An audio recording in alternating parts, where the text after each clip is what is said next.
많은 사람들이 관심을 갖고 있는 이강인의 역할은 뭘까요? 구독, 좋아요, 알람 설정해주세요. 안녕하세요. 폴란드 현지 취재 결과를 바탕으로 한국이 U20 월드컵에서 쓸 전술을 가장 정확하고 가장 자세하게 분석해드리도록 하겠습니다. 이번 골키퍼의 말에 따르면 한국은 단 한 방에 상대에게 독침을 놓아 숨통을 끊는 축구를 합니다. 일명 말벌 축구인데요. 수비적으로 상대 공격을 최대한 안전하게 저지하면서 공격은 빠르고 효율적으로 진행하겠다는 것입니다. 점유율을 포기하고 선수비 후 역습 전략을 쓰겠다는 것이죠. 이를 위해 한국이 택한 건 3백 기반 포메이션입니다. 그 중에서도 3-5-2죠. 상대가 공격하는 방향, 또 공의 위치에 맞춰 한국 수비진이 유기적으로 이동하며 대형을 유지해야 합니다. 이탈리아 대표팀이 유로 2016 때 남긴 유명한 수비 영상이 있는데요. 정정용 감독이 이번 대회에서 의도하는 것도 바로 그런 수비라고 보시면 되겠습니다.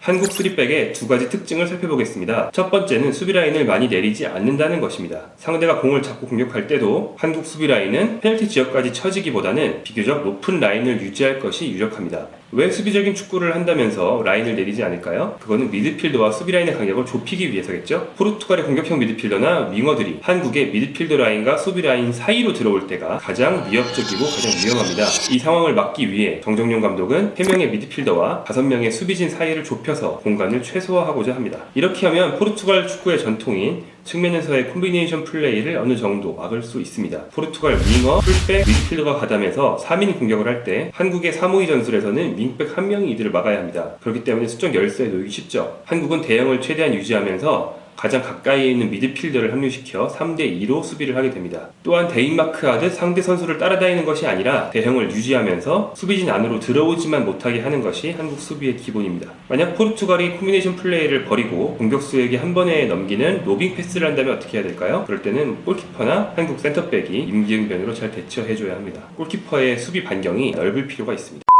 많은 사람들이 관심을 갖고 있는 이강인의 역할은 뭘까요? 정 감독은 이강인 선수를 일종의 공격수로 쓰는 3-5-1-1 포메이션도 한때 염두에 뒀습니다. 하지만 결국은 3-5-2 포메이션에서 역삼각형 미드필더 중 한 명으로, 즉 미드필더로 기용하는 걸 택했습니다. 이강인에게는 상당히 익숙하고 또 편한 자리입니다. 비교적 오른쪽에 처져 있으면서 중앙 미드필더이기 때문에 이강인의 왼발로 스루 패스나 킥을 하기에 상당히 좋습니다. 경기장 전체를 넓게 바라볼 수도 있고요. 이강인은 수비할 때는 상황에 따라 측면 미드필더로 변신하거나 또 수비형 미드필더로 변신해야 합니다. 공격할 때는 한국 역습이 넘어갈 때 중간에서 역습의 기점 역할을, 역습의 징검다리 역할을 해야 되고요. 또 공격이 슈팅 국면까지 들어갔을 때는 상대 진영까지 침투해서 순간적으로 공격수처럼 슈팅을 노려야 합니다. 1인 다약을 해야 하기 때문에 상당히 바쁜 자리입니다.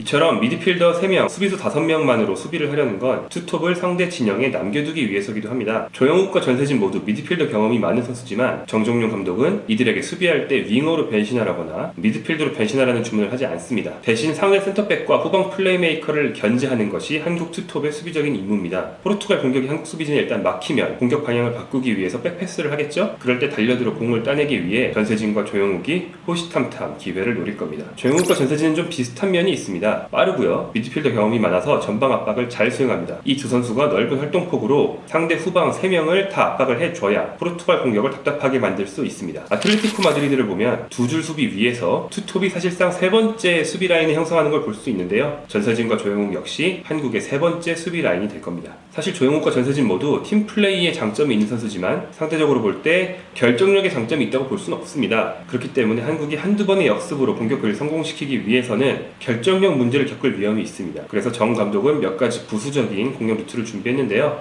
첫 번째는 중앙 미드필더들의 공격 가담입니다. 이강인의 왼발뿐 아니라 고재현의 오른발도 상당히 강력합니다. 그렇기 때문에 이 두 선수가 적극적으로 중거리 슛을 노리고요. 역습이 슈팅까지 이어질 수 있는 상황이 되면 둘 중에 한 명이 상대의 페널티 박스로 침투해서 슛을 노리고 나머지 한 명은 비교적 후방에서 중거리 슛이나 흘러나온 공을 처리할 기회를 노리게 될 겁니다. 좌우 윙백 최준과 황태현도 3백에서는 상당히 중요한 공격 루트인데요. 이 두 선수의 스타일이 좀 다릅니다. 주장 황태현 같은 경우는 오른쪽 윙백 자리에서 오른쪽 측면을 타고 공격하는 전형적인 윙백이라고 할 수 있고요. 왼쪽 윙백 최주는 왼쪽에 있지만 오른발잡이입니다. 그래서 한 번 접고 오른발을 쓰는 게 익숙합니다. 그래서 왼쪽 측면을 타고 돌진하기보다는 속공이 전개되고 있을 때 패스의 중간 기점 역할을 하면서 오른발로 스루 패스를 하거나 또는 상대 진영 깊숙하게 넘어갔을 때도 한번 접고 오른발로 크로스를 하는 게 익숙합니다. 한국 공격수들은 최준의 이런 크로스 타이밍과 크로스 궤적을 잘 숙지하고 있기 때문에 약간 변칙적으로 상대 수비를 돌아낼 수 있는 무기가 될 수 있습니다. 공격의 플랜 B 또는 깜짝 카드로는